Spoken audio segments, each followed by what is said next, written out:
Adene. Atenção, ouvinte, acompanhe a Rádio Pauta Gospel no YouTube. Muitas mensagens que edificam a vida. E também assista nossa programação. Se inscreva, deixe o like no nosso canal no YouTube. Rádio Pauta Gospel, levando Jesus até você. No YouTube também. Baixe agora nosso aplicativo Rádio Pauta Gospel no Play Store e ouça nossa programação onde você estiver. Curta nossas redes sociais. Facebook, www.facebook.com/Rádio Pauta Gospel e também nosso Instagram, @PautaGospelPB e nosso Twitter, @PautaGospel. Rádio Pauta Gospel, a rádio da família. Você sabia que a internet aumentou o alcance das emissoras de rádio? Além de poder ouvir nossa rádio em sua casa, trabalho e no carro, através de seu smartphone, você pode nos ouvir também em qualquer cidade, estado ou país. Basta baixar e instalar o aplicativo em seu celular ou tablet. É de graça! O Radiosnet está disponível para Android e iOS no site radiosnet.com. www.pautagospelpb.com.br e ouça a melhor programação. Rádio Pauta Gospel. Você está na melhor conexão da sua rádio. Rádio Pauta Gospel. Rede PG Pregação. Rede PG Campina Grande. Rede PG Bonito de Santa Fé. Rádio AD News. Web Rádio Shalom. Rádio Deus é Fiel. Difusora FM. Rádio Mensageiros do Rei.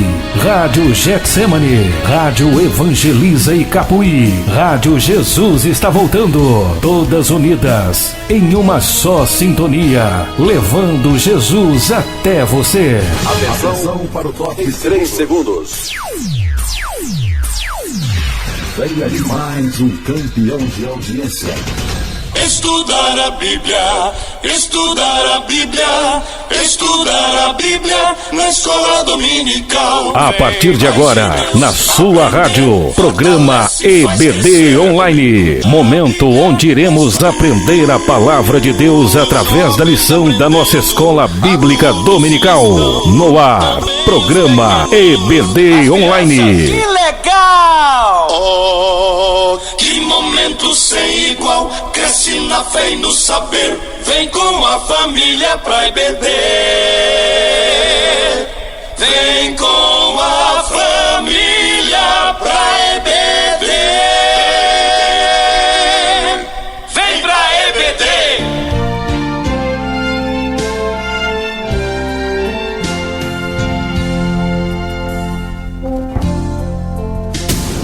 Jailson Azevedo.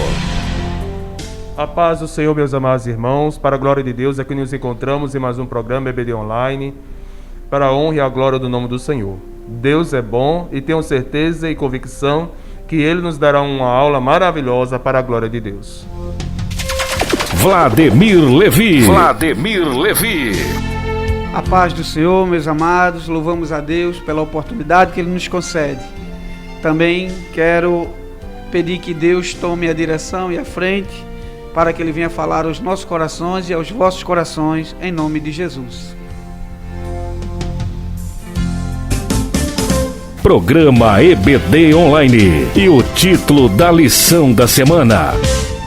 Meus amados irmãos, já nos encontramos na terceira lição desse primeiro trimestre de 2022, da lição dos adultos, de 16 de janeiro de 2022, e a mesma tem por título A Inerrância da Bíblia.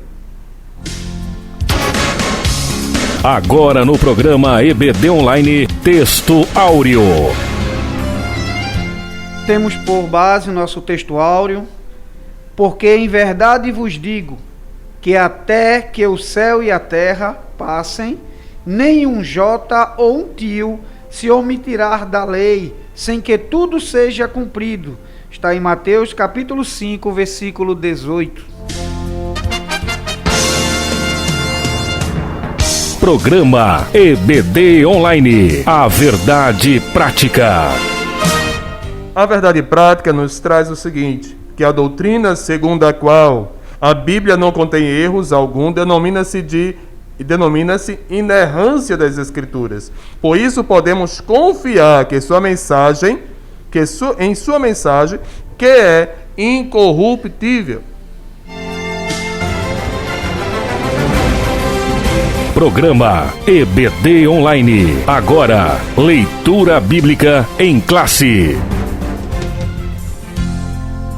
Nossa leitura bíblica em classe, ela está dividida em 2 livros. Evangelho segundo escreveu Mateus, capítulo 5, versículo 17 ao 21. Também no livro de Hebreus, carta aos Hebreus, capítulo 10, versículo 15 ao 17. Versículo 17 de Mateus, capítulo 5. Não cuideis que vim destruir a lei ou os profetas. Não vim abrogar, mas cumprir. Porque verdade vos digo que até que o céu e a terra passem, nenhum jota ou um tio se omitirá da lei, sem que tudo seja cumprido. Qualquer, pois, que violar um destes menores mandamentos, e assim ensinar aos homens, será chamado o menor no reino dos céus. Aquele, porém, que os cumprir e ensinar, será chamado grande no reino dos céus. Porque vos digo que se a vossa justiça não exceder a dos escribas e fariseus, de modo nenhum entrareis no reino dos céus. Ouviste que foi dito aos antigos, não matarás, mas qualquer que matar será réu de juízo. Hebreus capítulo 10, versículo 15 ao 17. O 15. E também o Espírito Santo nolo testifica, porque depois de haver dito: este é o concerto que farei com eles, depois daqueles dias, diz o Senhor, porei as minhas leis em seu coração, e as escreverei em seu entendimento, acrescenta. Juntos. E jamais me lembrarei de seus pecados e de suas iniquidades.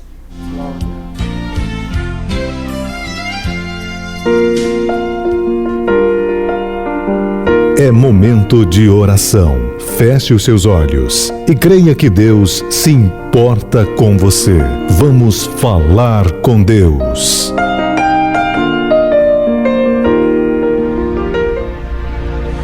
Soberano e eterno Deus, Pai de divina bondade, aqui nos encontramos em Tua presença, Senhor, por meio da oração, a Te agradecer pelo dom da vida, pela multidão de Tuas misericórdias, pela Tua graça, porque o Senhor nos amou primeiro. Deus da glória, Te agradecemos por esse momento em que nos debruçamos diante de Tua palavra, que o Senhor venha abrindo o nosso entendimento e nos fazendo, Senhor, sabedores da Tua graça. Revela-te, Senhor, a nós e a todos aqueles que estão nos acompanhando, em o nome do Pai, do Filho e do Espírito Santo, em o nome de Jesus. Amém.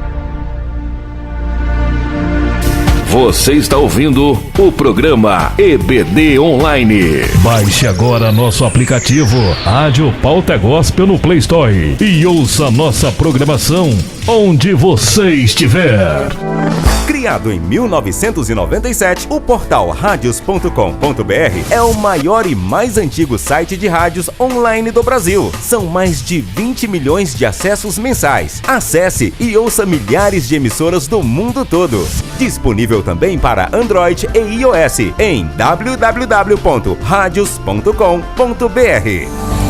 www.pautagospelpb.com.br e ouça a melhor programação. Rádio Pauta Gospel. Atenção, ouvinte, acompanhe a Rádio Pauta Gospel no YouTube. Muitas mensagens que edificam a vida. E também assista nossa programação. Se inscreva, deixe o like no nosso canal no YouTube. Rádio Pauta Gospel, levando Jesus até você. No YouTube também. Você está ouvindo o programa EBD Online. Jailson Azevedo, Vladimir Levi. Louvado seja Deus, meus amados irmãos. Presbítero Vladimir Levi, é um prazer estar convosco, viu? Trabalhando em mais um programa EBD Online. Louvado seja Deus. E meus irmãos, antes de adentrarmos na lição em si, nós temos uma participação para a glória de Deus. Ouçam todos. A paz do Senhor, meus irmãos e minhas irmãs. Aqui quem fala é o pastor Douglas Batista, presidente do Conselho de Educação e Cultura da CEJADB e comentarista das lições bíblicas CPAD para a classe de adultos. Envio minha saudação especial ao evangelista Eduardo Silva, diretor da web rádio Pauta Gospel, e quero convidar a todos os professores e superintendentes da Escola Bíblica Dominical, em especial aqueles que participam do programa EBD Online, para juntos estudarmos neste primeiro trimestre de 2022 acerca da supremacia das Escrituras. Um tema de relevada importância que vai despertar em nossos irmãos e nossas irmãs o interesse pela leitura da Bíblia e, sobretudo, o estudo da Palavra de Deus e ainda o cumprimento daquilo que está revelado. Que o Senhor Deus abençoe a cada um e que tenhamos um trimestre extremamente promissor, fazendo com que o nosso povo, o povo de Deus, tenha de fato a Bíblia Sagrada como a inspirada, inerrante e infalível Palavra de Deus, única regra de fé e prática para o viver diário do cristão. Um abraço, Deus abençoe a todos. Louvado seja o nome do Senhor. Agradecemos já nesta feita a participação do nosso amado pastor Douglas Batista. Deus é bom. Meus irmãos, louvado seja Deus. Que lição maravilhosa, né? A inerrância da Bíblia. Louvado seja Deus. Essa lição, meus amados irmãos, ela é composta por 3 tópicos, né? 3 tópicos fundamentais, tá certo? Que vai tão somente nos trazer uma compreensão acerca justamente da inerrância das Sagradas Escrituras. O primeiro fala sobre o que é a inerrância da Bíblia. O segundo, sobre o Espírito Santo preservou as Escrituras e, por conseguinte, a verdade nas Escrituras. Louvado seja Deus. Nós já vimos, meus amados irmãos, acerca da autoridade das Sagradas Escrituras.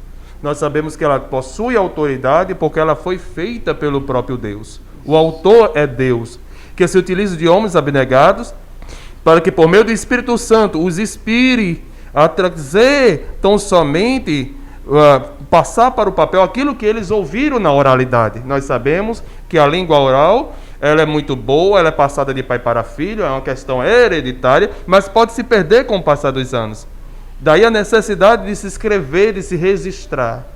E foi assim que Deus fez na vida de Moisés e outros 39 autores no decorrer de 1.600 anos. Então, somente para mostrar que Ele é o autor do mundo, do universo, é o autor da vida, é o autor das Sagradas Escrituras. E qual é o objetivo, qual o teor dessa mensagem? É nos levar a Deus, já que fomos destituídos de Sua presença, de Sua glória por meio do pecado.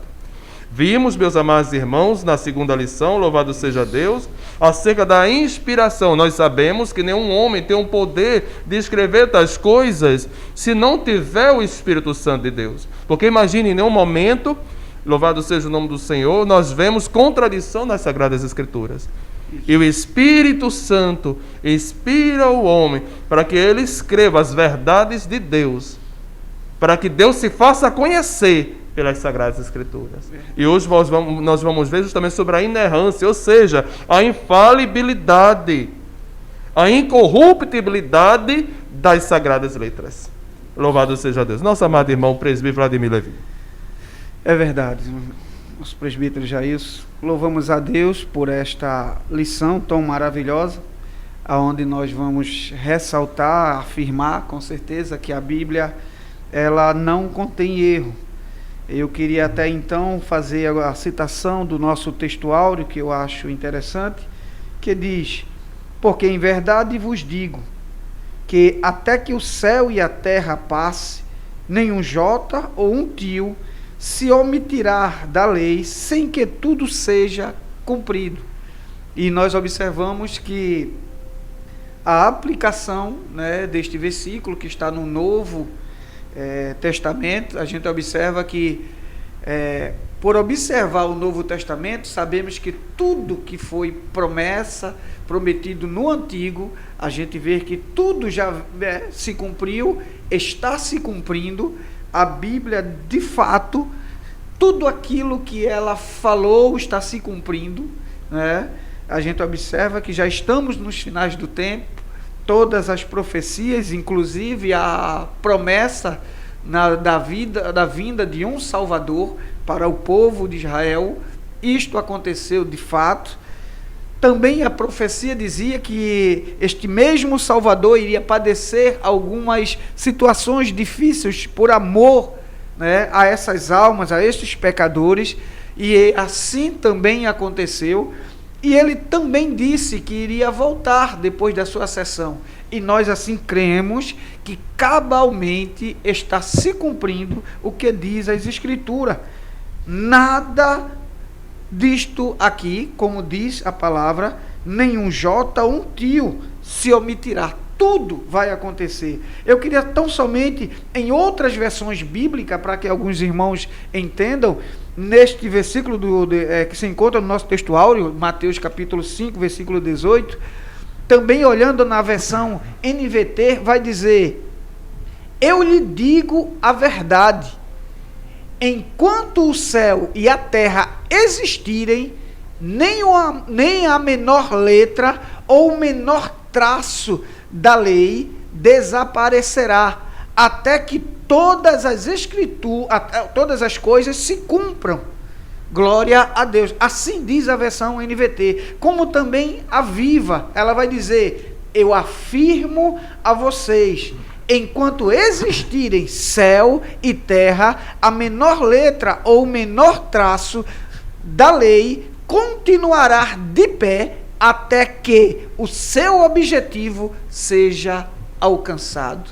Glória a Deus. Então nós sabemos que, como as Escrituras diz, um J, né, que é a letra do alfabeto hebraico, nós sabemos que uma letra dessa, ou um tio, que é um acento, um ponto, um menor. Por isso que a expressão vai dizer que a menor letra, e o que é interessante, esta menor letra é aquela letra que no alfabeto ou nas escritas hebraicas é aquela que vai dar um som de vogal, é aquele acréscimo. É como a gente começa a ler o hebraico, que nós entendemos como homem, que é a mesma palavra para homem e mulher, que é ish e isha.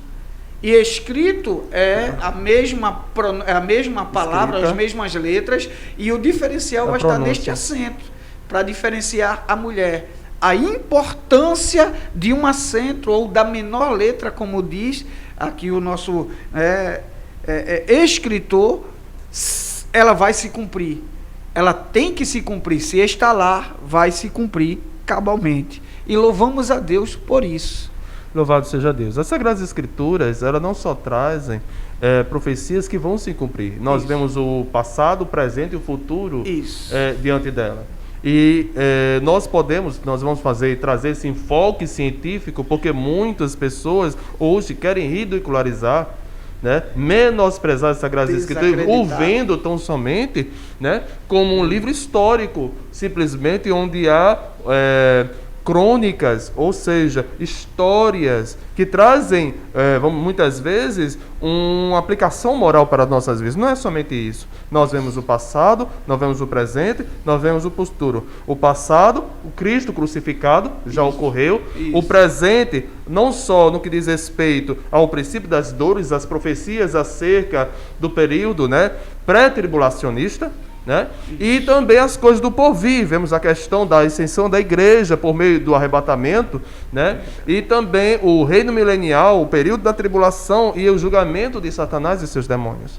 Então, muitos desses eventos, eles são por meio do método, né, crítico histórico, eles são, vamos assim dizer, comprovados cientificamente. Verdade. Então é isso que nós vamos tentar também desconstruir, principalmente nessa massa gigantesca que tem crescido, que são justamente pessoas da ala ateísta, ou até mesmo pessoas que não é nem que sejam ateias, mas que são, vamos assim dizer, não desenvolveram a sua fé, desacreditaram da sua fé, perderam no decorrer do caminho. Verdade. Nosso irmão Jailson, é interessante que até o profeta Isaías, ele dá uma ênfase à credibilidade da palavra de Deus. Lá no capítulo 40, versículo 8, na tradução da NVI, ele vai dizer assim... Só um momento, é bom o senhor dizer o que significa NVI, porque alguns dos amados irmãos participantes, por exemplo, o senhor falou NVT, que é a nova versão transformadora, não é isso? Isso. NVI... A nova versão internacional. Isso. Continue, em nome de Jesus. Vai dizer também que a relva murcha, é Isaías que está dizendo, a relva murcha e as flores caem, mas a palavra de nosso Deus permanece para sempre. Então ele dá uma ênfase dizendo, olha, e é naquele período do Antigo Testamento, e ele é um profeta messiânico, é ele quem está anunciando a Jesus Cristo, e ele crê que Jesus virá, né? Sabemos muito tempo que tempos depois isto acontece. Ele é o profeta que anuncia Jesus. Como também lá em 1 Pedro também ele dá esta ênfase. Também na NVI, nesta linguagem diz, pois toda a humanidade é como a erva, e toda a sua glória como a flor da erva. A erva murcha e cai a sua flor, mas a palavra do Senhor permanece para sempre. Esta é a palavra que lhe foi anunciada. Louvado Glória seja a Deus. Quando nós falamos e defendemos, nós que fazemos a Assembleia de Deus, né, aqui na Paraíba, quando nós falamos e defendemos, né, que sobre a inerrância das Escrituras, muitas pessoas elas ficam, vamos assim dizendo, isso aí é histórico arauxinha. Eu vejo que a questão de pessoas não acreditar na infalibilidade, na inerrância e na inspiração das Sagradas Letras, não é porque ela não quer acreditar que a Bíblia é algo inspirado. Ela não quer acreditar que existe um Deus por trás. Isso. A questão entra no campo da fé. Então, os amados que não creem, nós respeitamos as vossas opiniões. Verdade. Mas isso não muda em nada a inerrância das Sagradas Letras. Verdade. Você pode negar a existência de Deus, você pode negar que ter fé num Deus, que é o Deus verdadeiro, tá? Que nós proclamamos, nós tão somente cremos, tá? Mas isso não vai alterar a realidade de que Deus existe. Verdade. E que a inerrância das Sagradas Letras, ou das Sagradas Escrituras, é uma doutrina que nós defendemos, tá? Segundo a qual nós defendemos que a Bíblia ela não contém erros, ela não tem margem para erros. E algumas pessoas podem até dizer, mas irmão, a Bíblia foi escrita há quantos anos? Há mais de 1.600 anos. Ok. Mas não mudou, não tiveram que traduzir. Tivemos em 1517 a Reforma Protestante com Martinho Lutero, que ele traduziu do latim para o alemão, não é isso? E do alemão veio para o inglês, do inglês para as demais línguas. Hoje é o livro que é mais traduzido do mundo, em mais de 170 línguas, fora os dialetos, né? Pelo mundo afora. Mas isso não tira a infalibilidade e a inerrância. Não. Porque Deus é um Deus que toma conta de todas as esferas. Aí, lá na frente nós vamos ver a questão dos textos autógrafos. E aí sucessivamente. Então, eu só quero que os irmãos compreendam que a Escritura é isenta de erros nos aspectos doutrinários, espirituais, históricos, culturais e científicos. Porque a própria ciência, por meio do carbono 14, onde a paleontologia, que é uma ciência que vai estudar o passado histórico, né? Ela vai trazer essa fundamentação. A teologia é uma ciência. É uma ciência que vai falar de Deus. Que vai estudar Deus. Como é que eu posso conhecer a Deus? Por meio das Sagradas Escrituras. Mas eu não creio, então ore a Deus e peça a fé. Peça para Deus se revelar, porque eu não cria que as Sagradas Letras era verdadeiramente a palavra de Deus.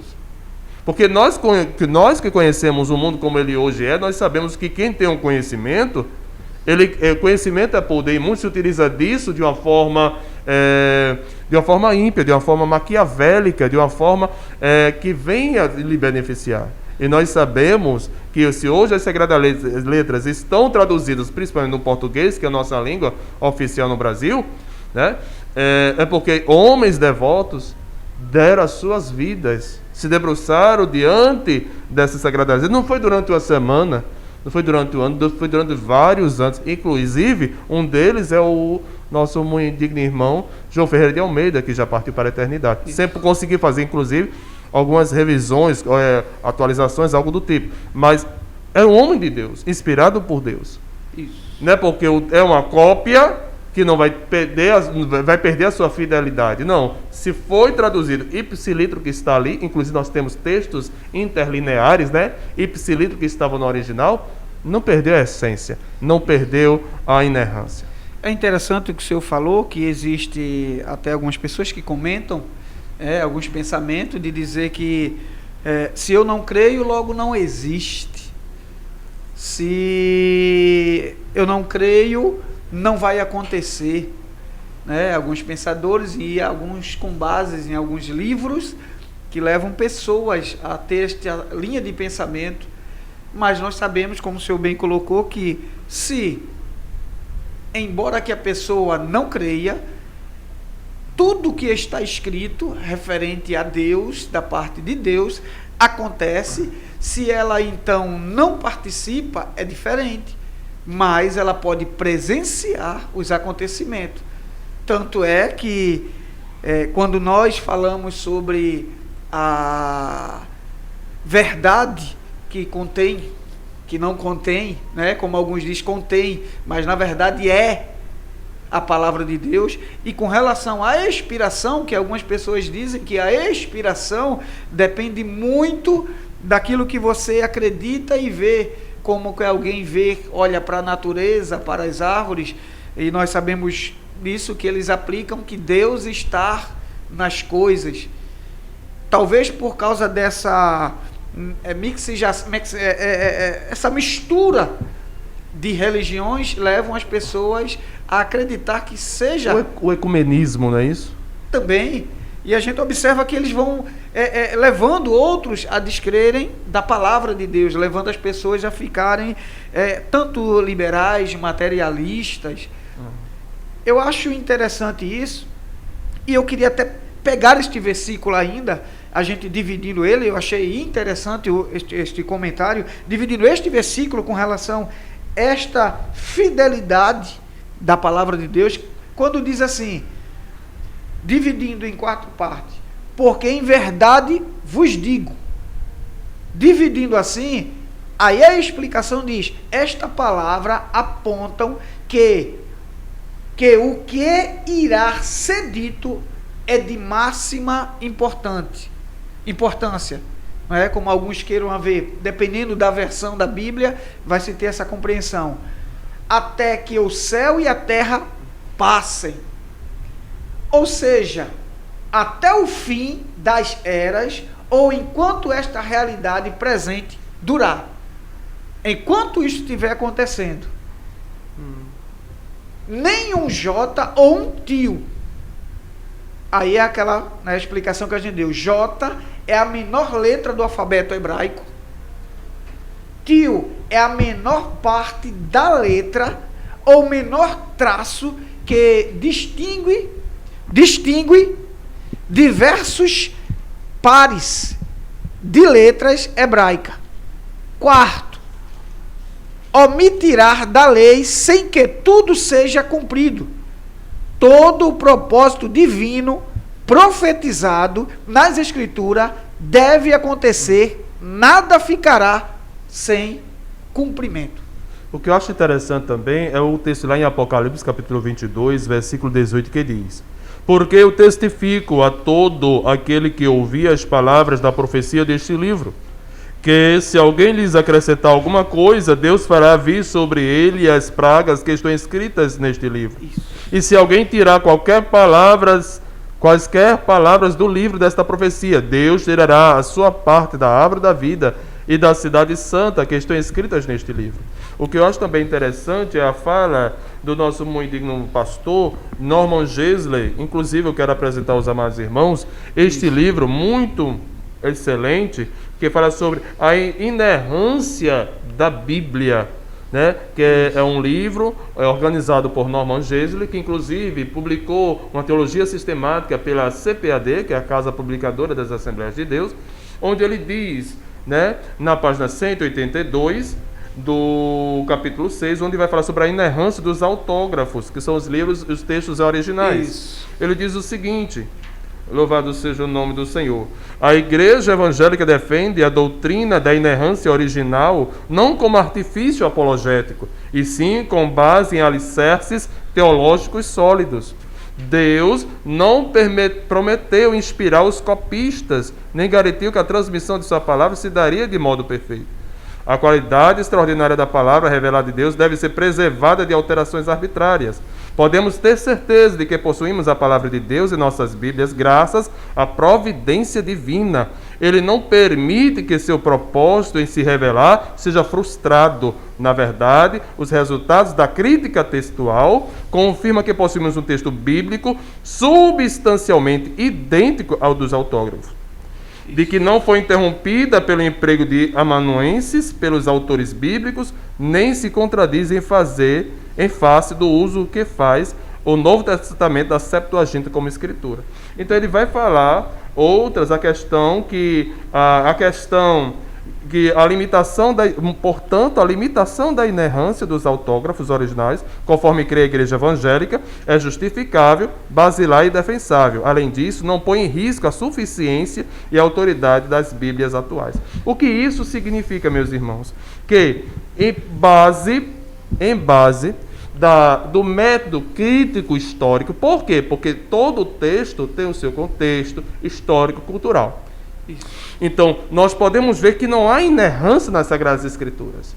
Por exemplo, a questão do dilúvio. Foi encontrado partes de uma embarcação num monte na Turquia, que por meio do carbono 14, ele promove a datação científica, ou seja, o tempo histórico que aquela madeira tem, que aquele vestígio histórico paleontológico tem. E, justamente, de acordo com os teólogos e arqueólogos, eles viram que há uma concordância entre eles, que foi no período que nós conhecemos como o dilúvio. Nós podemos ver, a geografia explica, eu falo isso porque secularmente sou licenciado e bacharel em geografia, explica acerca da abertura do Mar Vermelho. A questão do fenômeno que é muito extraordinário e excepcional, a questão do sol ter parado. E ali em Josué, na luta, né, na guerra contra os inimigos de Ai, né? Contra os soldados de Ai. Então nós vamos ver que a Bíblia, ela se explica por meio dessas ciências que muitos defendem. Isso. Então, há um contraditório aí. Eles defendem a ciência, mas não permitem, não aceitam que essa ciência venha legitimar esta palavra. Isso. Né? E nós que fazemos a Assembleia de Deus, meus amados irmãos, nós só temos aqui, nós professamos acerca da inerrância, infalibilidade e inspiração das Sagradas Letras. Isso. Né? A Bíblia é a nossa única fonte de autoridade e inerrância, de autoridade, a inerrante, infalível e completa e inspirada a palavra de Deus. Isso baseado em textos bíblicos, como o Salmo 19, e o verso 7, e o Evangelho de Nosso Senhor Jesus Cristo, segundo escreveu João, no capítulo 10, versículo 35. Então, assim, as Sagradas Letras é a palavra de Deus. Isso. E ela é analisada por nós, teólogos, por meio do método histórico, crítico histórico. Isso. Por que crítico? Porque nós vamos analisar. Porque nós vamos contrabalançar. Porque a história, ela para ser ciência, ela tem por base a paleontologia, a arqueologia, né? Entre outras, sim, a própria geografia histórica, e aí sucessivamente. Glória a Deus. O senhor fez algumas citações com relação a alguns acontecimentos, que justamente esses acontecimentos é onde a ciência ou aqueles que não acreditam na fidelidade da palavra de Deus esquece, né? Isso. E o que é interessante é que eles usam de argumentos naturais, como que a abertura do Mar Vermelho, fazendo citação que não era um mar, era um lago, né? E também o senhor fez citação sobre a questão de Josué, no dia que o sol parou, alguém dizendo que o sol não parou, quem parou foi a terra, mas na verdade eles não, até então não faz a atenção de que quando a gente cita Josué, que naquele dia que parou o sol, a expressão não é, ou não está dito que o sol, ou Josué mandou o sol parar, é que o dia viesse a se deter, e ali se deteu, né? E aí a intenção de que Josué interpreta que o sol parou, talvez pela falta do conhecimento que se tem hoje, por causa dessa forma, né? Quem sabe também citar alguns argumentos com relação a alguém dizer que porque a Bíblia diz, alguém diz, ou pega o texto isolado e diz que a Bíblia diz que a Terra é quadrada. Geograficamente, esse fenômeno nós conhecemos como solstício de verão, porque os dias são mais longos que as noites, então por isso que o dia se ficou um pouco mais comprido. Isso. Né? É justamente o período em que a inclinação da Terra se encontra justamente de frente ao Sol, de sorte que, o Sol fica mais próximo da Terra, e devido à inclinação da Terra, ou no hemisfério norte ou no hemisfério sul. Mas ela, como está mais próximo, né, aí promove justamente o dia em que naquele momento, naquele dia específico, a questão da quantidade de horas de duração do dia é mais longa que a noite. Dá a impressão. Então, a própria ciência explica esse fenômeno. Isso. Então, mas infelizmente, muitos, é o que a Bíblia diz e o próprio Cristo diz. Eis que eu falo convosco por parábolas, de sorte que tendo olhos não veem, tendo ouvidos não ouvem, por causa da dureza do coração. O que é interessante que até os próprios cientistas, isso está sendo até divulgado nas redes sociais, está aí na internet para quem possa ver, que uma certa vez eles chegaram com uma dúvida, né, com relação à contagem de dias, e chegaram a uma conclusão que estava faltando um dia, naquela contagem que fizeram. Inclusive alguém diz que eles desenvolveram um sistema, um computador, para que pudesse, por meio de cálculo, encontrar uma falha ou ver o que estava faltando, e descobriram que estava faltando um dia. E alguém diz que eles chegaram à conclusão que o dia que estava faltando, alguém fez um argumento dizendo, olha, segundo o livro que os cristãos aí leem, tem um dia, eles fazem citação justamente desse dia de Josué, desta batalha ali em Ai. E o que é interessante é que depois que eles estão satisfeitos, depois de lerem o que estava na Bíblia, que este dia realmente parou e ao meio-dia se tornou um dia ali, de dia naquela peleja, eles também encontram uma outra falha. E eles dizem que, diante dos cálculos que fizeram, ainda estava faltando 40 minutos. E, diante daqueles cientistas ali, daqueles cálculos que eles fizeram, e disse, como pode estar faltando 40 minutos? E quando foram rever novamente, e alguém faz uma citação, dizendo, olha, segundo o livro dos cristãos aí, dizem que em um evento do rei Ezequias, quando ele estava enfermo, que o profeta foi lá, diz que naquele acontecimento, ali uma prova que Deus dá, de certeza daquilo que Deus estava fazendo e iria fazer, é que ele deseja que o relógio de Acaz retrocedesse 10 graus, e eles fizeram um cálculo e descobriram que aqueles 10 graus era equivalente aos 40 minutos que estava faltando.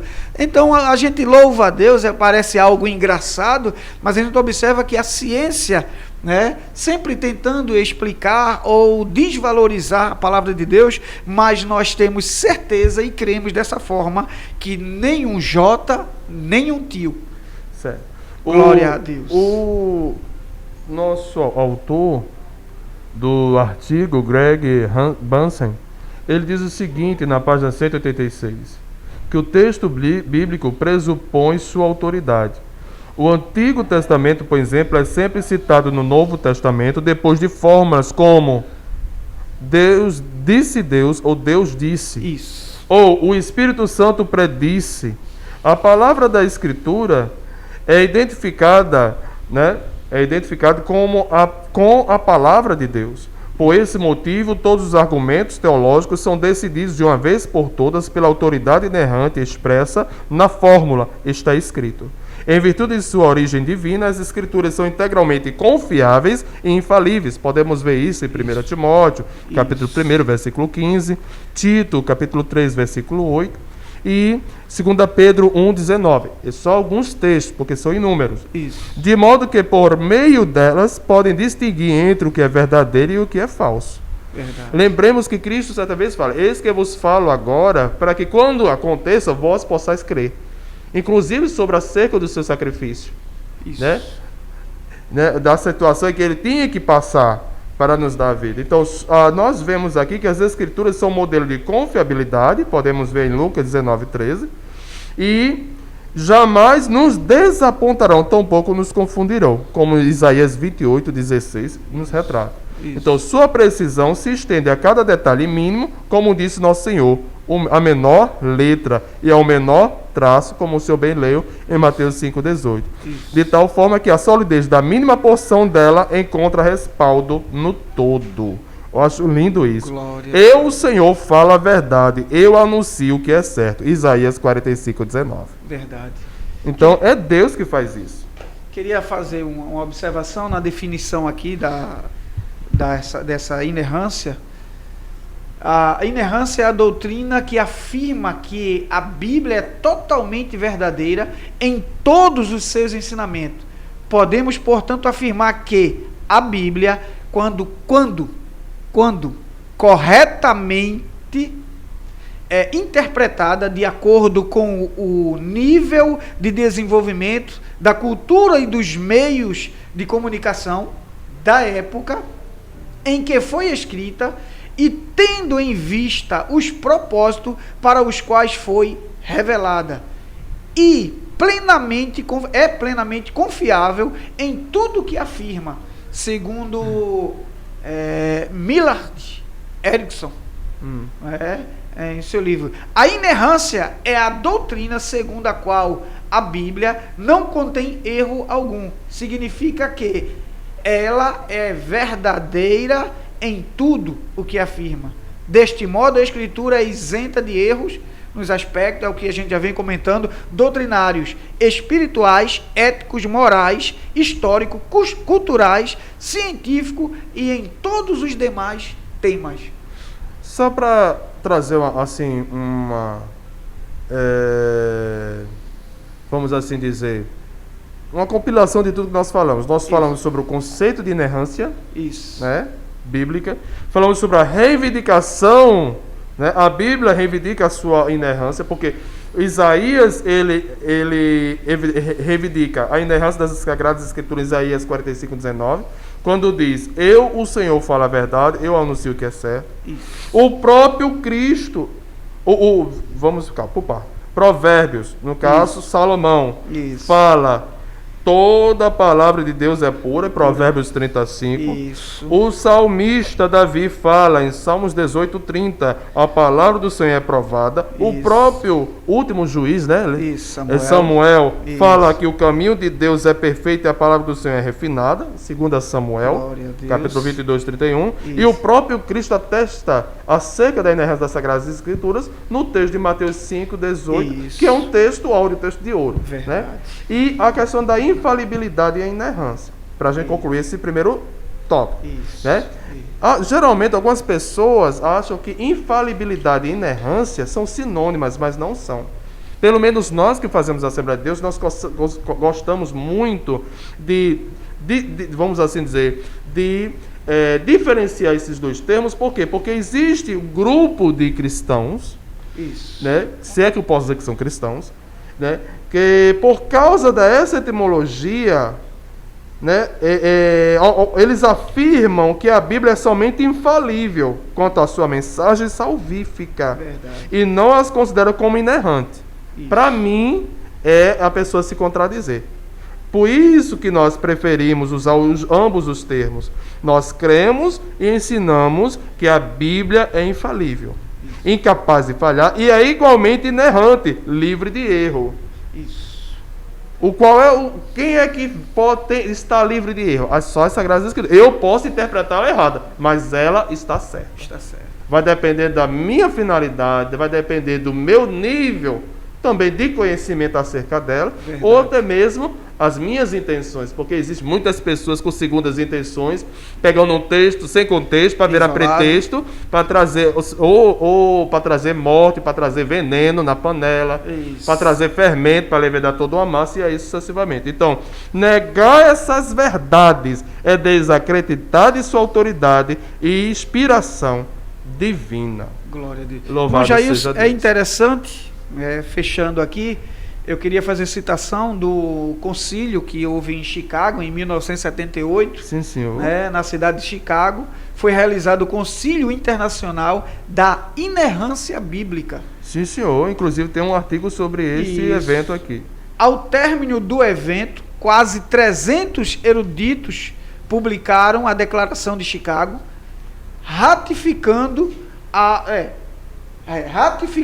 autoridade suprema das Escrituras em um documento que contém 19 arquivos no formato de afirmação e negação. Eu acho interessante, eu vou ler só uns dois aqui para que a gente entenda que o que ficou certo por mais de 300 eruditos, homens, mestres, teólogos que ali estavam reunidos, inclusive os outros teólogos hoje que, tanto os mais antigos, os novos agora, a gente observa que, graças a Deus, afirmam também.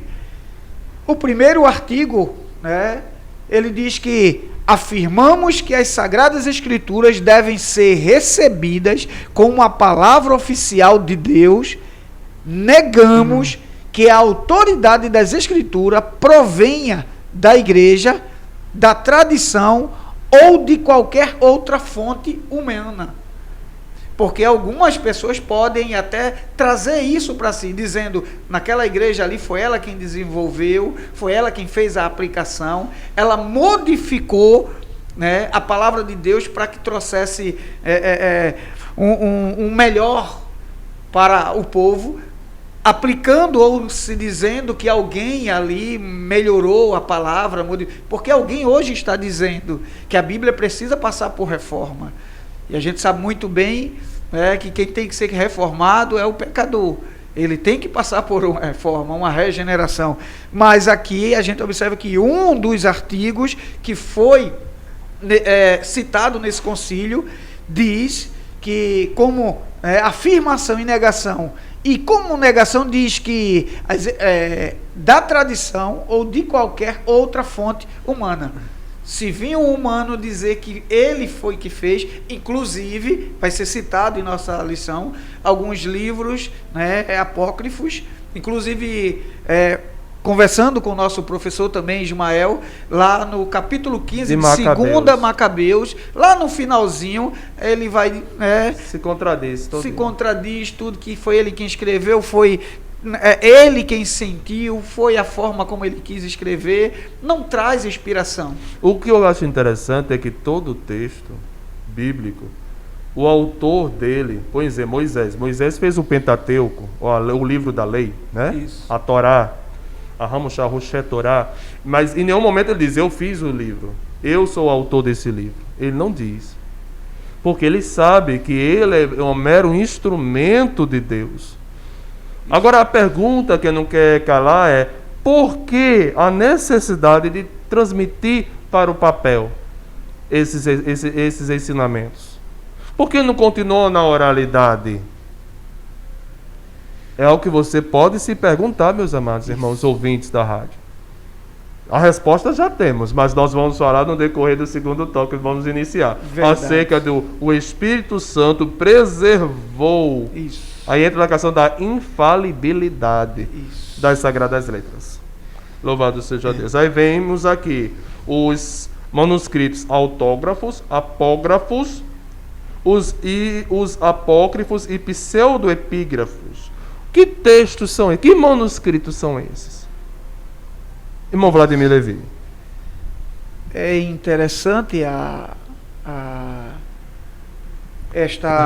este ponto. O Espírito Santo preservou as Escrituras, os manuscritos autógrafos, né? Os quais manuscritos originais são chamados de autógrafos, são os textos com a grafia de próprio punho do autor bíblico.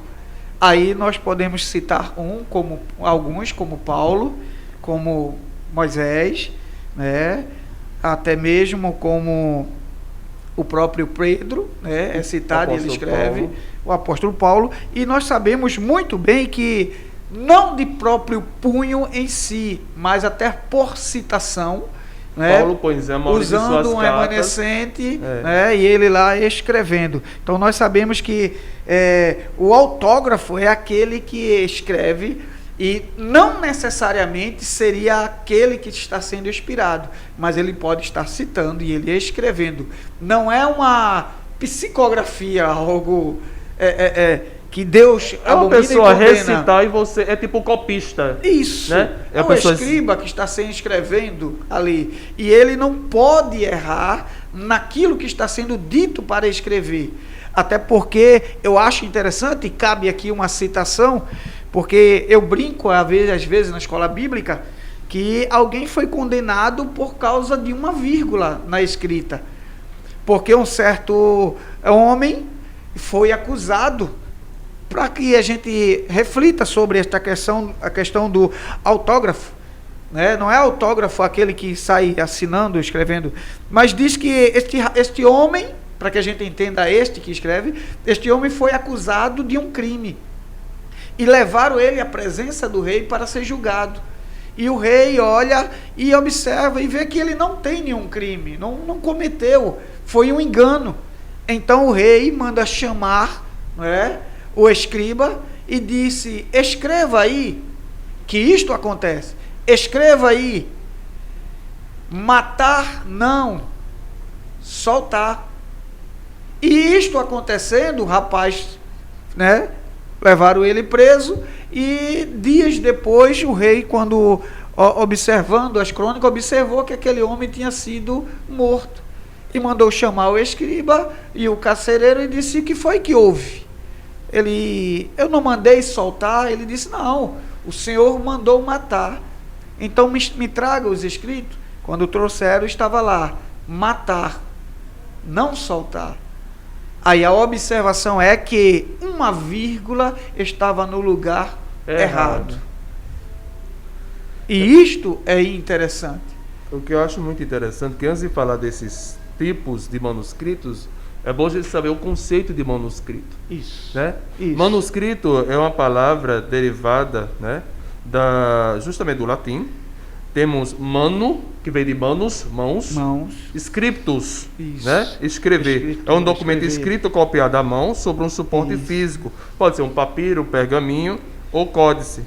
O autógrafo é o documento escrito em punho pelo autor, ou seja, a grafia própria. A autografia, né? Que é própria, algo particular seu, grafia escrita. Então, os manuscritos autógrafos são os textos originais. Isso. Né? Interessante que mesmo depois da criação da prensa móvel, os documentos impressos até hoje precisam do autógrafo, ou seja, a assinatura do próprio autor. Especialmente em decretos governamentais, há documentos, né? Isso. Que são onde são contratados um caligrafista para escrevê-los. Verdade. Então, apógrafo era um copista que deveria fazer a cópia do texto bíblico de maneira fidedigna. Podemos usar, inclusive, a analogia de um pantógrafo, que é um instrumento que é usado para copiar fidedignamente o desenho.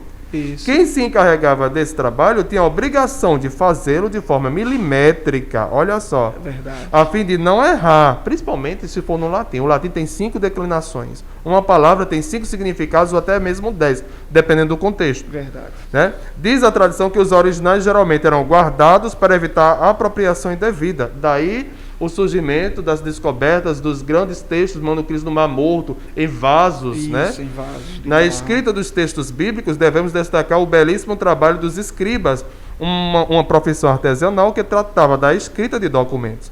No caso dos documentos bíblicos, né, os escribas eram os profissionais que tinham a função de escrever textos, registrar dados numéricos, redigir leis, copiar e arquivar informações. Lembremos que a Bíblia judaica é composta por 3 tipos de texto. A lei, não é isso? Isso. O outro? A lei. Temos a lei, temos os escritos e temos outro texto, meu Deus, que agora eu me esqueci de cabeça, mas vou lembrar. Isso. Então, nós temos 3 formas, né? 3 formas de 3, vamos assim dizer, 3 classificações para a Bíblia hebraica. Nós vemos que ao escrever à mão ficamos mais focados e trabalhamos melhor nesse sistema cognitivo. Por isso, esses textos eram vistos como textos autógrafos. Mas temos outros textos, que são os apógrafos, que seriam justamente as cópias desses autógrafos. Isso. Né? As originais e as cópias. Que nós, que fazemos a Assembleia de Deus, cremos que tanto os autógrafos como os apógrafos são textos inerrantes. Porque se você copiou ipsiliter o que estava no autógrafo, então não tem erro algum. Não tem erro. Verdade. Né? O senhor pode falar. Glória a Deus. Eu observei que o senhor já, até pela explicação da palavra, ela foi até apógrafos, inclusive na lição, fazendo a citação que cerca de 25 mil cópias de manuscritos bíblicos, a maioria deles, como o senhor bem citou, em hebraico, grego, latim. Os escribas e judeus transcreveram os originais. Né? Eles vieram passando. E, inclusive, o senhor colocou uma questão de por que na escrita e não na mente, na memória. Isso a gente sabe que, pelo homem ser falho, e diante de tantas mudanças, ele falharia na questão de guardar isto na memória. O ser humano, ele é mau em si, né? Nós temos a natureza do pecado. E nós sabemos que a cultura oral, né? Muitas vezes ela se perde no decorrer do tempo. Então, nós vemos o quê? Que para preservar o testemunho dos apóstolos, isso em relação ao Evangelho, né? O Novo Testamento. Para preservar o testemunho do apostólico e estender a comunhão da igreja, a palavra da vida. Nós vemos isso em 1 João. Vamos abrir? A Bíblia, 1 João, capítulo 1, versículo 1 a 4. E que a proclamação e os ensinos dos apóstolos foram fixados por escrito. Né? Essa escrituração da revelação divina era necessária para que a igreja pudesse proclamá-la até o fim dos tempos. Aí vemos Mateus 28. Ou seja, que fim dos tempos é esse? Nós. Cristo, o nascimento de Cristo, instaurou o princípio do fim dos tempos. Isso. Né? Verdade. Louvado seja Deus. Porque no fim dos tempos, diz a Bíblia, que viria o Senhor. Isso. Não sei se o senhor, até por uma questão de conhecimento, sem fazer citação, em alguns pensamentos de filmes que alguém cria, fizeram citação de um certo livro que era referência, que era a Bíblia. E um homem, ele detinha este conhecimento na mente de todas as escrituras. Ainda fazendo menção, né, do que está sendo relatado aqui, com relação à natureza humana, e no filme eles tratam da questão deste poder de quem detém este conhecimento, essas escrituras, ou eu posso a dizer palavra o nome do livro, de Deus. Eu posso dizer o nome do filme? Pode o filme, ser, né? É o filme. Livro de Eli. Isso. Porque o que é interessante é que o filme vai terminar alguém resguardando este homem e ele fazendo a citação letra por letra, novamente, para que possa ser escrito. Porque ele só tinha um exemplar. Na verdade, ele não tinha, estava na mente, na memória. E o que é interessante é que alguém pode confundir isto com inspiração. Não. Na verdade, tudo já tinha sido criado, expirado, escrito, e ali mostra uma degradação do ser humano e algo guardado. O que tiraria de bom ali é que um homem poderia guardar a palavra e isto levar à salvação num período de decadência. Isso, lógico, depois da tribulação. Nessa perspectiva, cremos que o ato da inspiração... Foi muito bom o senhor ter falado sobre isso. Nessa perspectiva, cremos que o ato da inspiração aconteceu uma vez na redação primária da palavra de Deus, que são os manuscritos autógrafos. Isso. Né? Mas a qualidade dessa inspiração foi preservada pelo Espírito Santo nas cópias dos originais. Assim sendo, a versão da Bíblia, fidedigna aos originais, não deixou de manter a exatidão real, né? Exatidão do real significado das palavras inspiradas por Deus. Podemos ver isso nos textos que já lemos, inclusive Mateus 24, 35. Isso. Agora a gente vai para os textos apócrifos e pseudoepígrafos. Isso. Os textos apócrifos, irmãos, em poucas palavras, é o seguinte.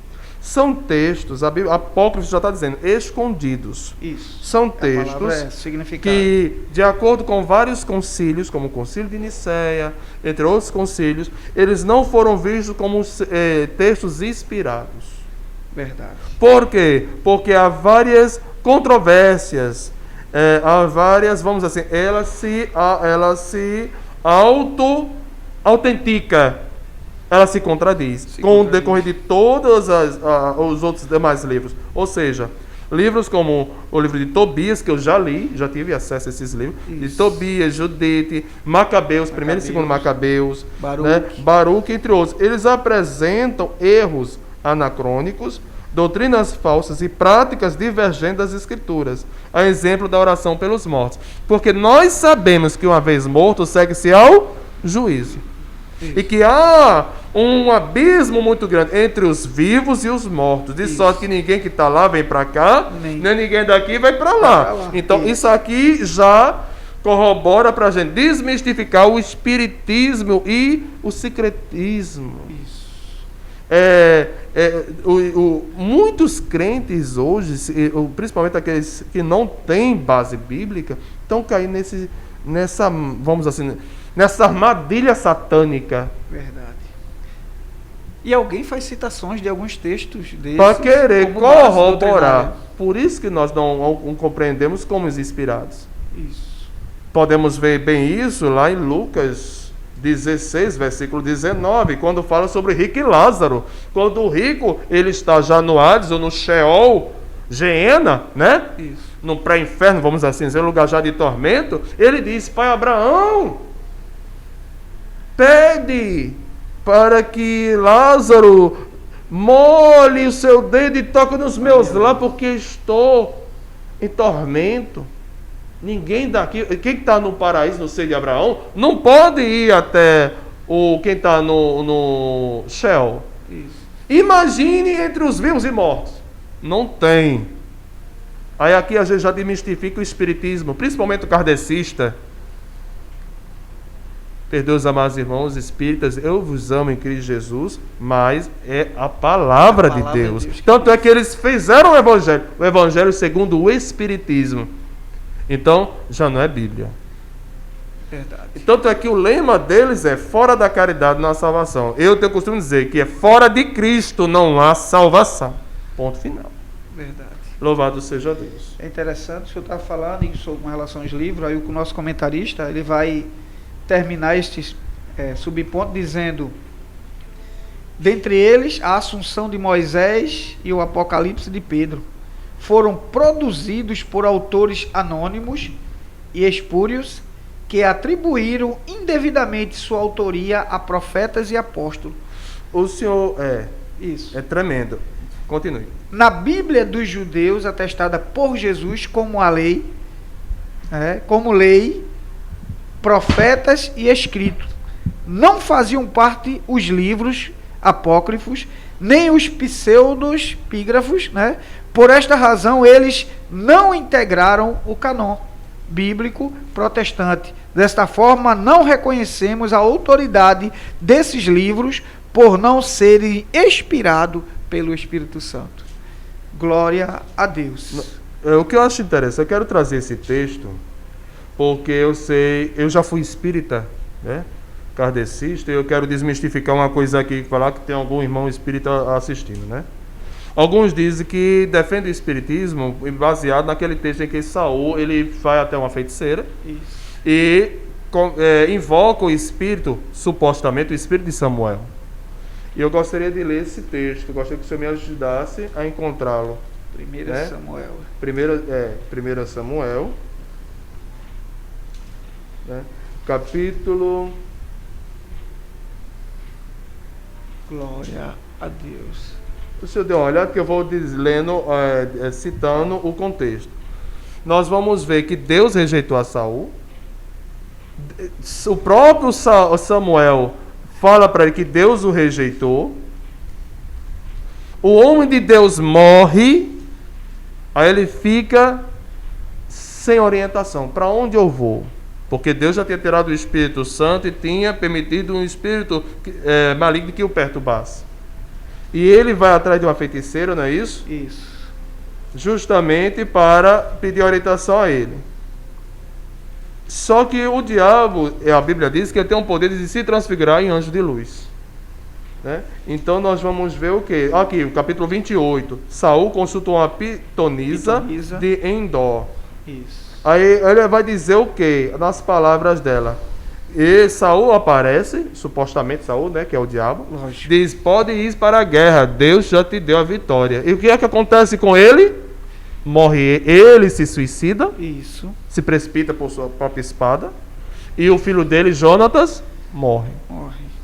O diabo é o pai da mentira, irmãos. Nós temos que ter muito cuidado. Por isso que nós temos que ter o entendimento, estudar a palavra e crer nesta palavra como a inefável palavra de Deus.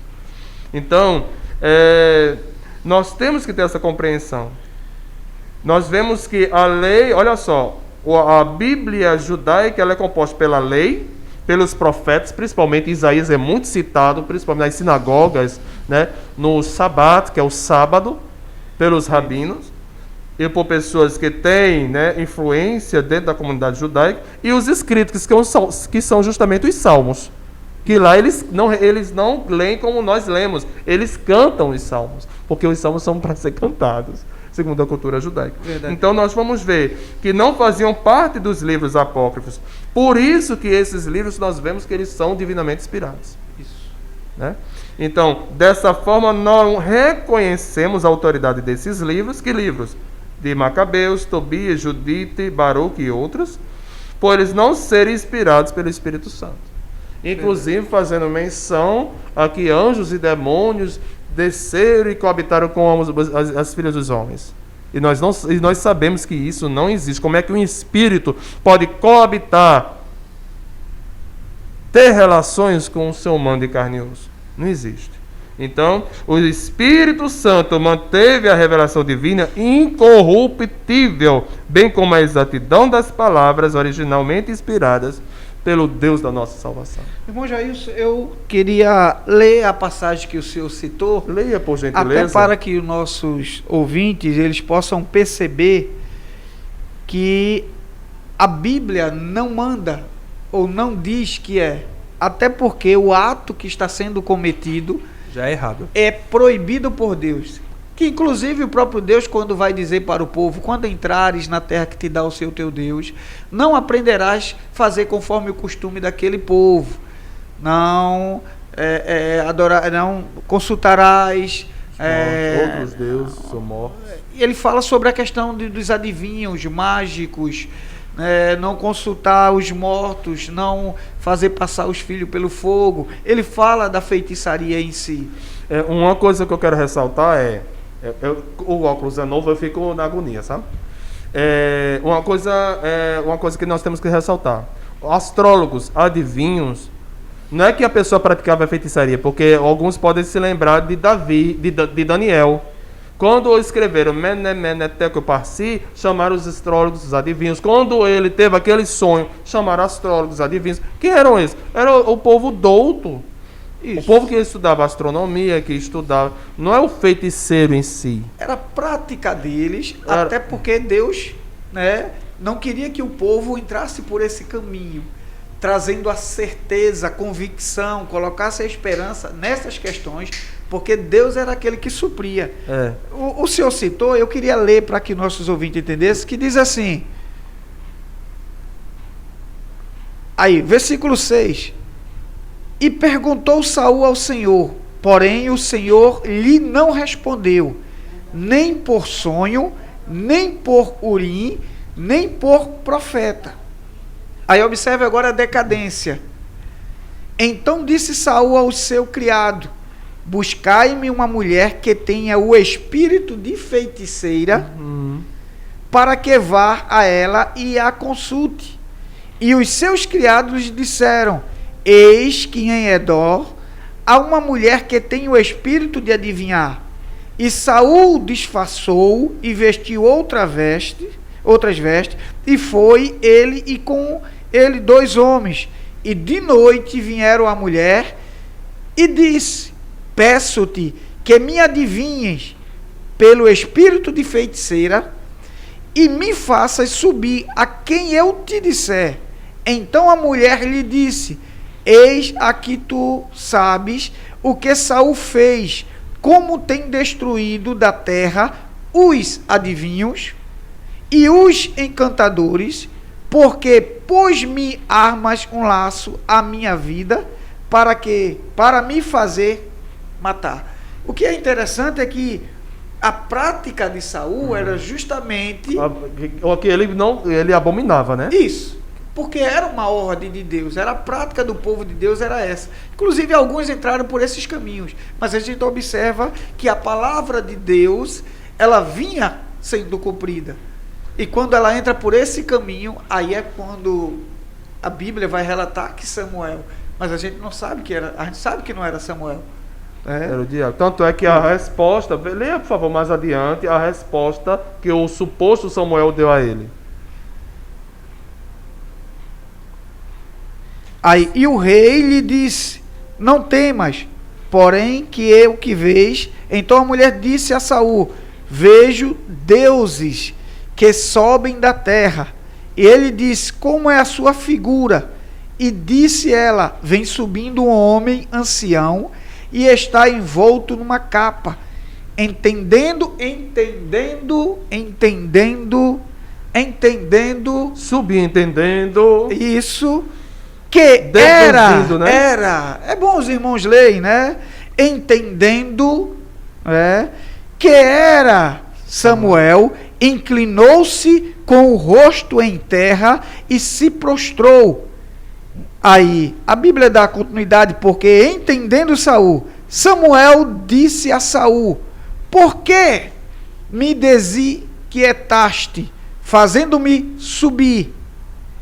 Então disse Saul, muito angustiado estou, porque os filisteus guerreiam contra mim, e Deus se tem desviado de mim, e não me responde mais, nem pelo ministério dos profetas, nem por sonhos, por isso te chamei a ti, para que me faças saber o que hei de fazer.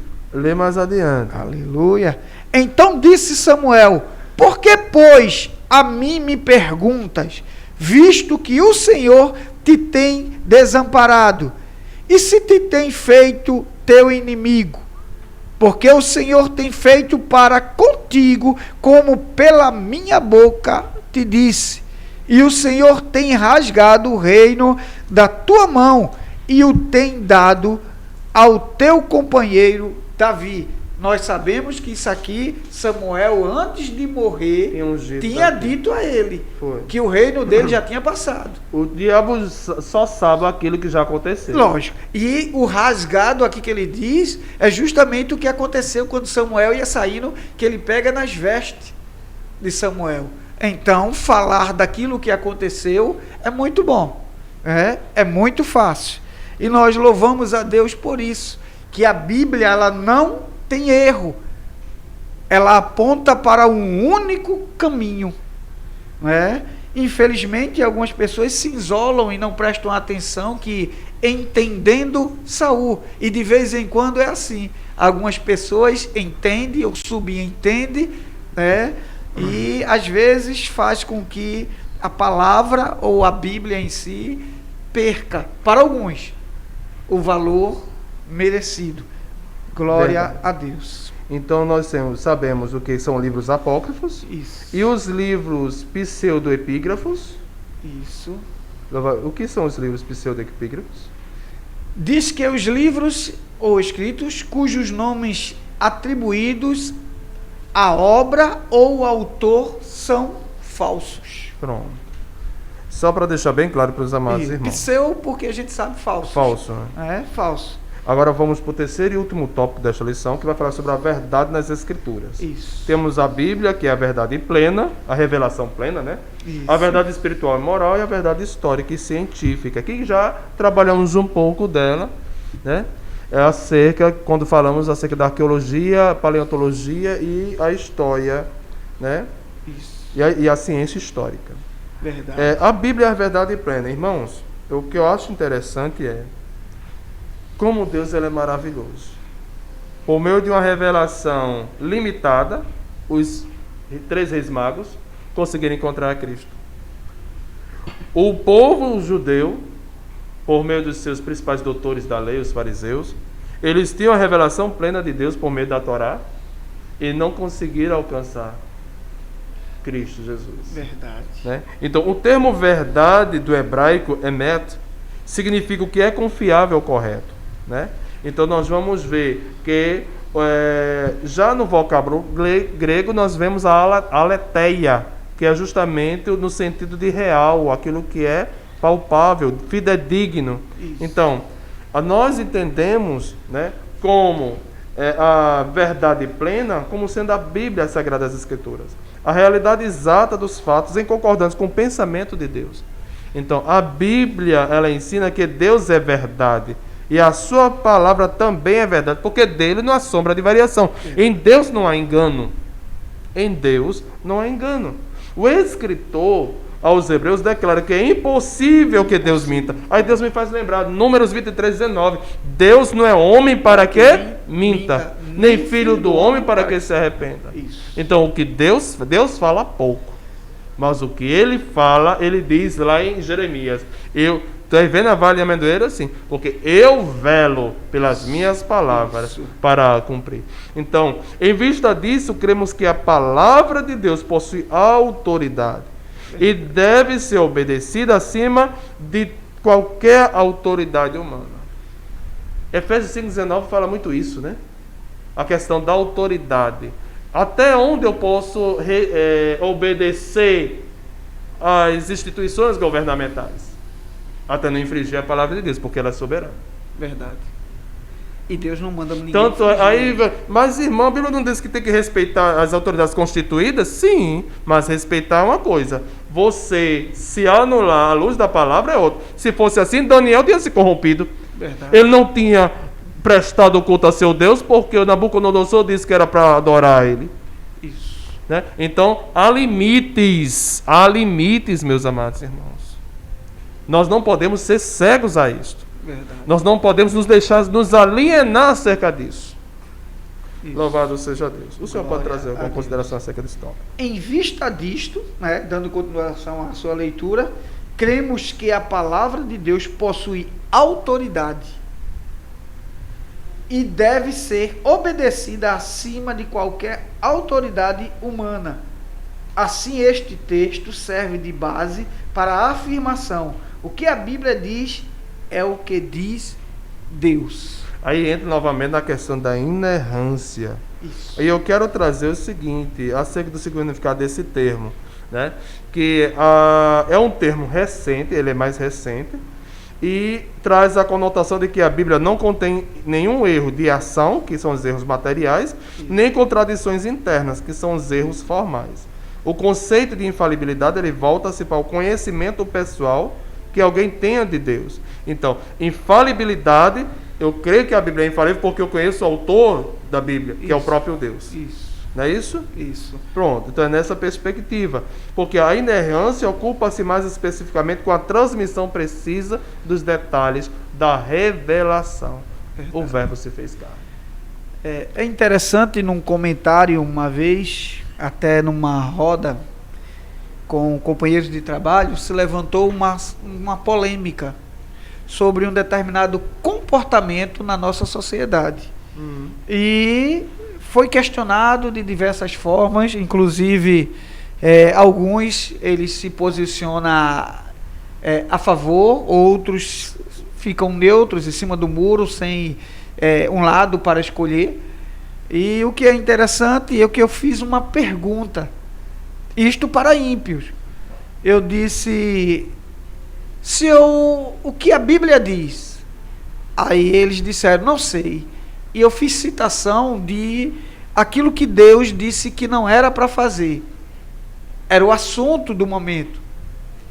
Eu disse, se a Bíblia é contra, eu disse a Bíblia, eu não disse Deus. Eu disse, se a Bíblia é contra, eu devo ser a favor? Olharam para mim, aí ficaram 1 minuto de silêncio. Eu disse, se a Bíblia está dizendo que Deus é contra... Se eu for contra a Bíblia, eu estou indo contra o próprio Deus. E eles não quiseram chegar a essa situação. Eles analisaram, viram que estavam errados e preferiram o silêncio como resposta. Embora já saibamos qual é a resposta. Lógico. E o que é interessante, eles acreditam, de certa forma, de longe, nas Escrituras. Por isso que houve esse momento de questionamento pessoal. Olha só o que a nossa declaração de fé das Assembleias de Deus diz acerca das Escrituras. Nossa declaração de fé é esta: cremos, professamos e ensinamos que a Bíblia Sagrada é a palavra de Deus, única revelação escrita de Deus, dada pelo Espírito Santo, escrita para a humanidade, e que o Senhor Jesus Cristo chamou as Escrituras de a palavra de Deus, e que os livros da Bíblia foram produzidos sob inspiração divina, como está em 2 Timóteo 3,16. Toda a Escritura é inspirada por Deus e útil, né? Deus soprou, olha só que coisa linda. Deus soprou nos escritores sagrados, os quais viveram numa região e numa época da história, e cuja cultura influenciou na composição do texto.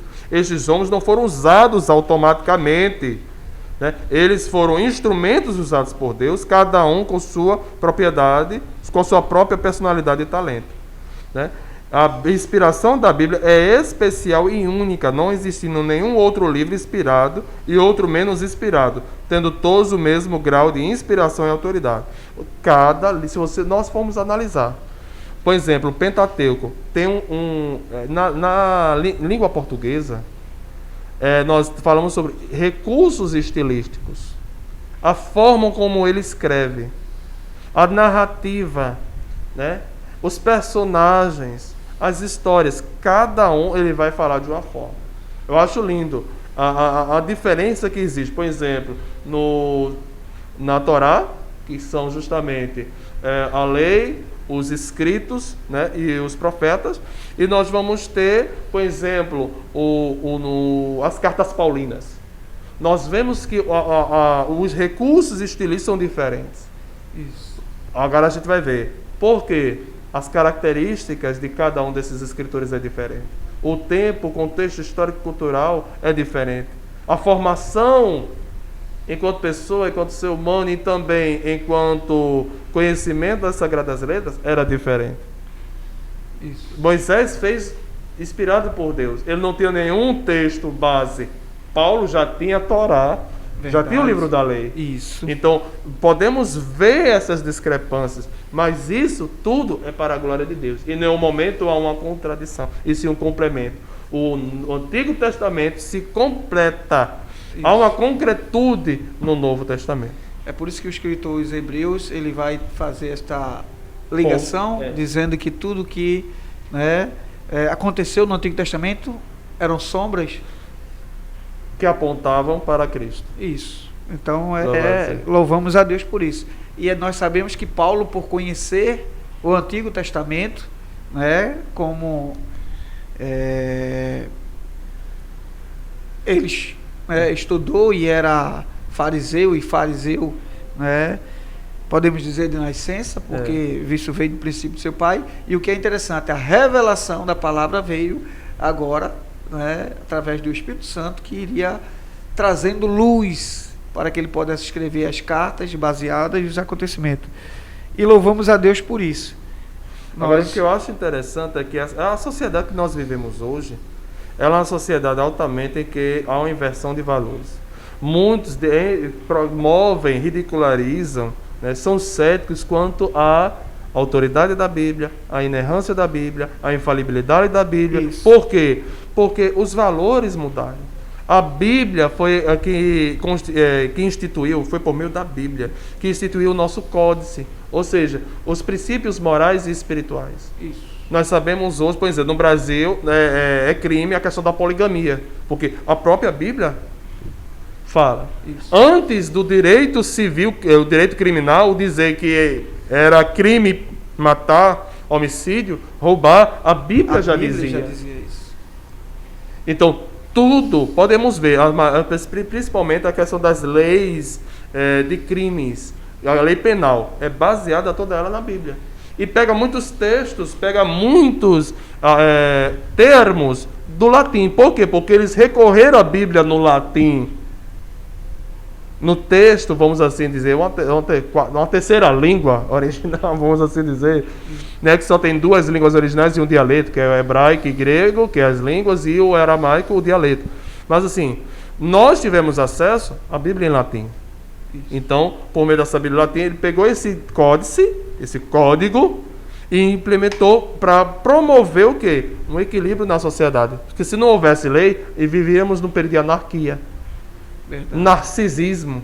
Então nós temos que ter muito cuidado. Então a Bíblia nos revela o conhecimento completo de Deus, não sendo necessário nenhuma nova revelação para a nossa salvação, né? E crescimento espiritual. O nosso muito digno Gamaliel, Antônio Gilberto em memória, ele certa vez, né, ele ensinou que tudo que Deus requer do homem e tudo que o homem precisa saber quanto à sua redenção está revelado nas Sagradas Letras.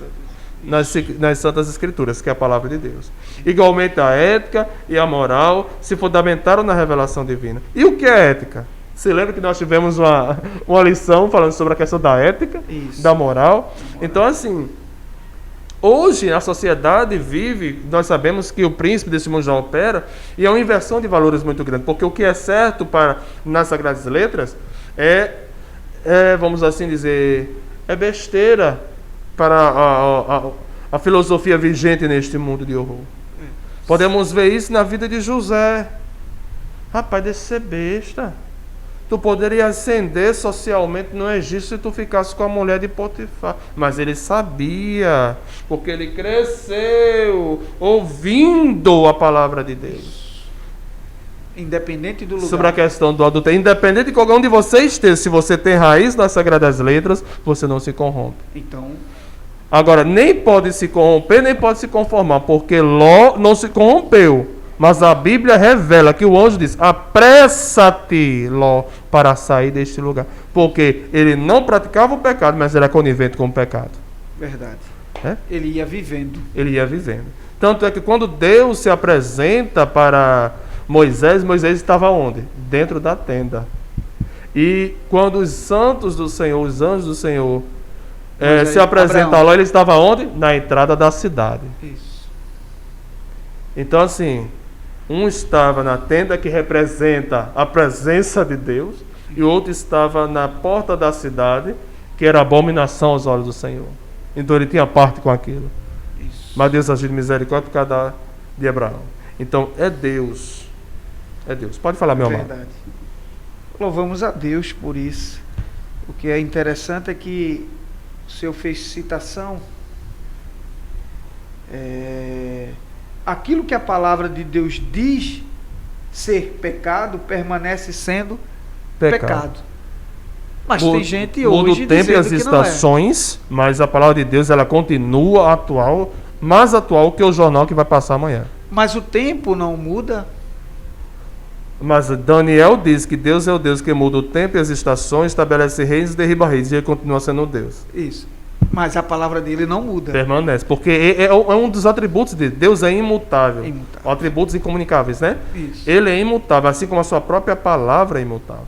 A pergunta ela é interessante porque pecado sempre foi pecado. Na palavra de Deus não diz que daqui a um tempo aquilo vai deixar de ser pecado. Nós vamos mudar porque daqui do século XXI vai outra coisa. Isso. O povo é mais moderno, o povo é mais liberal, mas a ruindade continuava naquele tempo já existia, porque a da dureza do coração. Então a palavra de Deus, as pessoas mudam, as épocas mudam, mas a palavra é sempre a mesma. Pecado vai ser sempre pecado. Alguém dá um jeito de tentar sofisticar, mas sempre vai ser pecado. E glória a Deus, sabemos que a verdadeira história é científica. Queria fazer citação aqui porque é isso que estava me chamando a atenção.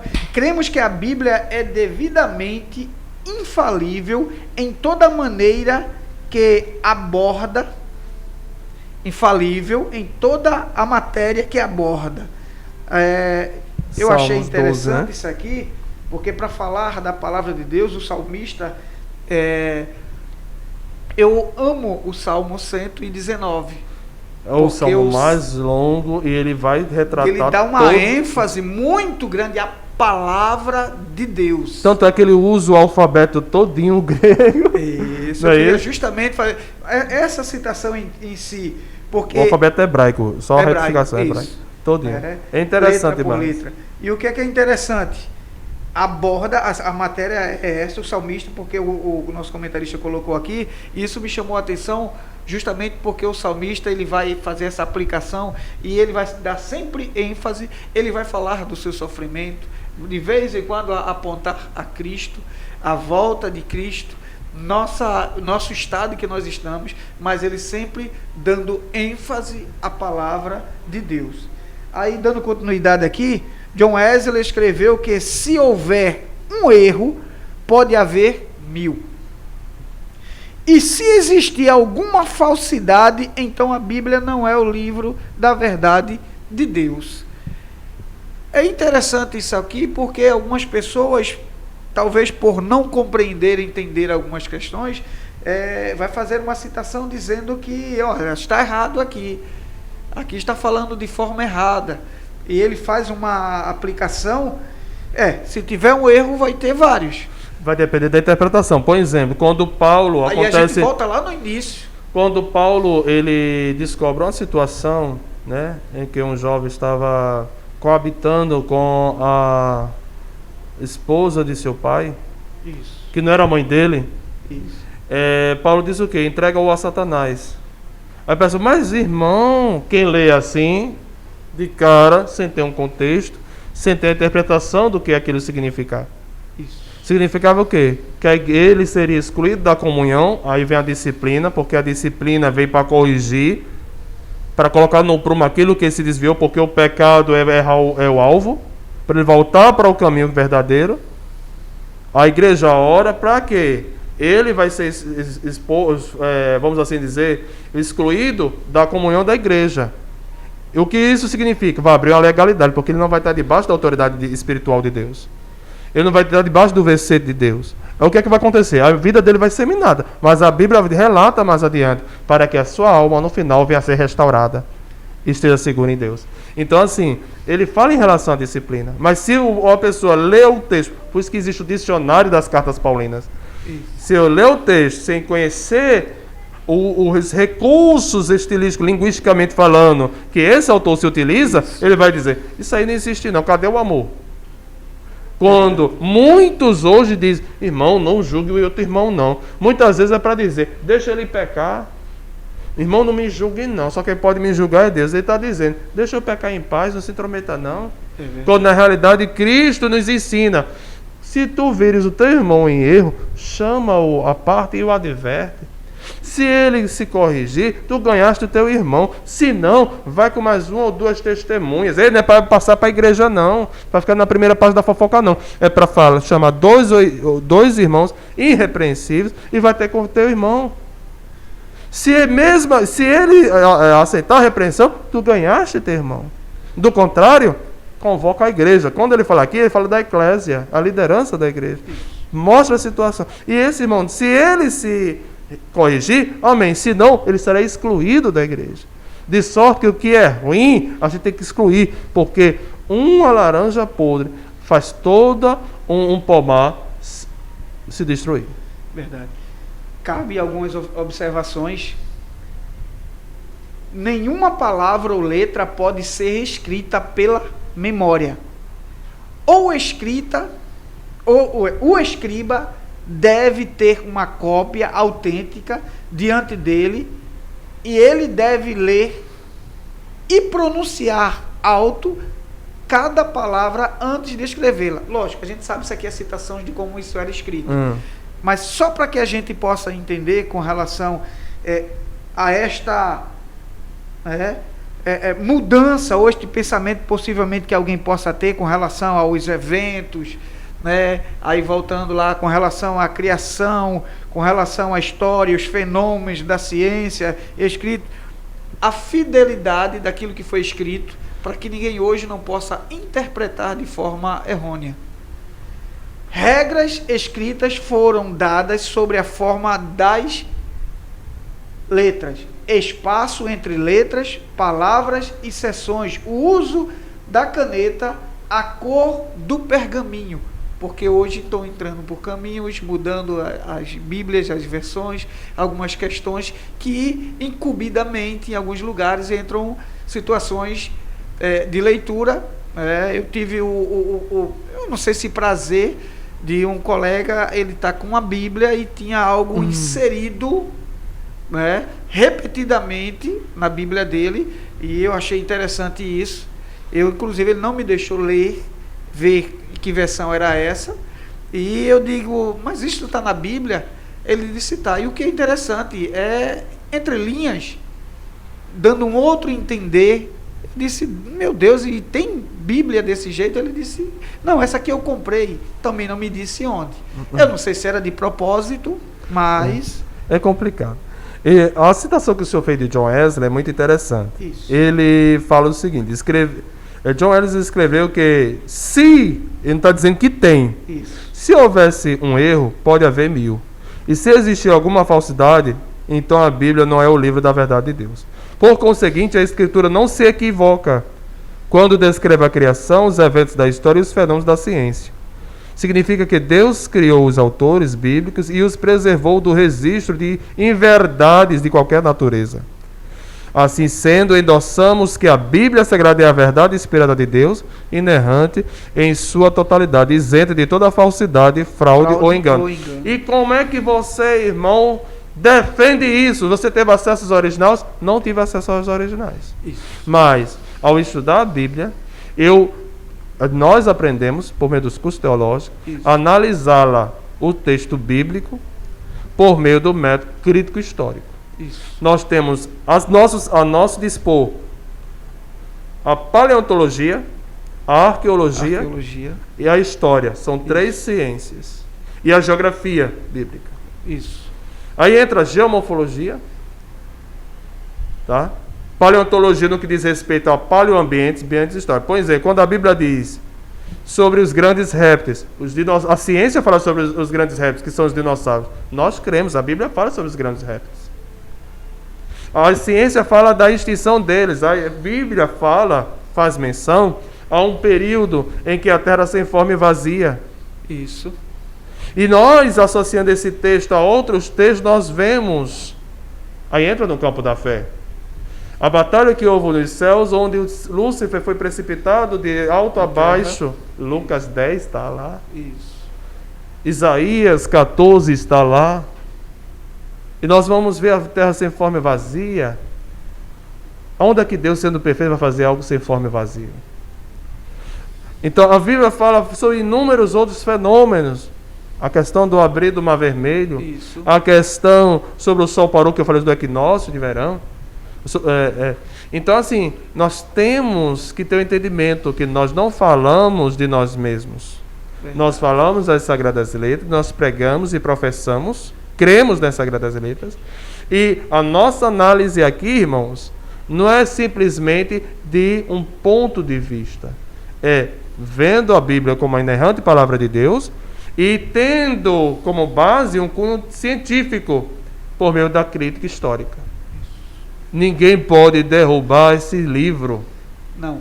Ninguém pode desfazer desse ridicularizar. Você não pode aceitar, mas ele é inspiração e provado pela ciência. Porque muitos estão pregando, ciência e religião não se combinam. Não estamos professando a religião, estamos professando a Deus. Isso. Deus não é religião. Cristo não é religião. E associamos. Deus em nenhum momento ele vai contra a ciência, porque ele é o construtor da ciência. Ele é o dono do conhecimento. Louvado seja o nome do Senhor. Eu gostaria a ciência que o senhor... hoje ela fluiu, né?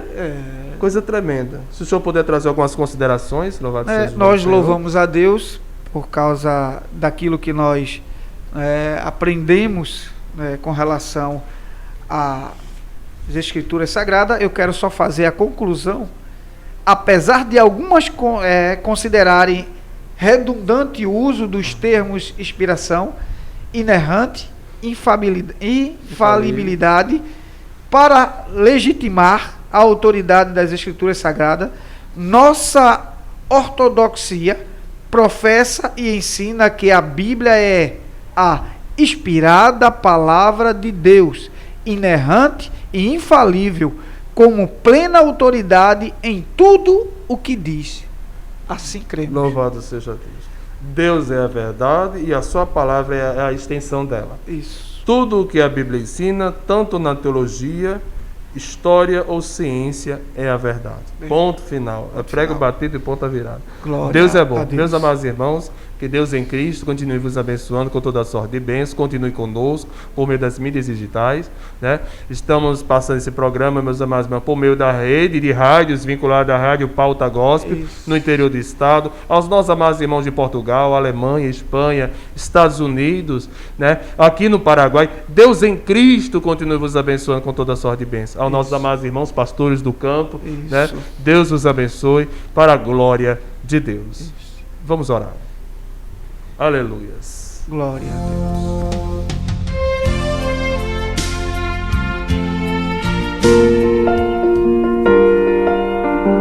É momento de oração. Feche os seus olhos e creia que Deus se importa com você. Vamos falar com Deus.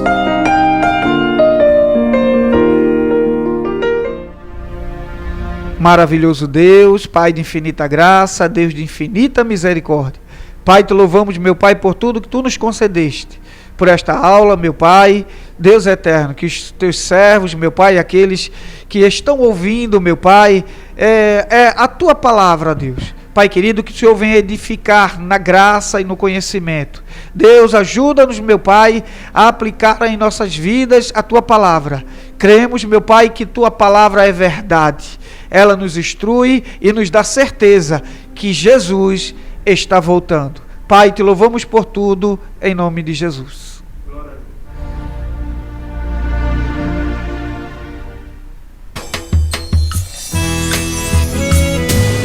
Jailson Azevedo, Vladimir Levi. Meus amados irmãos, que Deus em Cristo vos abençoe em tudo, com toda a sorte e bênção. Foi maravilhoso trabalhar com o Senhor hoje, viu? Que coisa maravilhosa. Digo a mesma coisa, Deus agradecemos a todos, agradecemos ao nosso pastor Eduardo Silva, nosso diretor. Que Deus abençoe a todos em nome de Jesus. Que Deus abençoe. A paz do Senhor. Amém. Noite disposto a andar, é Deus sempre conosco, de dia, de noite disposto a andar. Escola dominical, na vida é presente, é tradição, compromisso, é alegria da gente.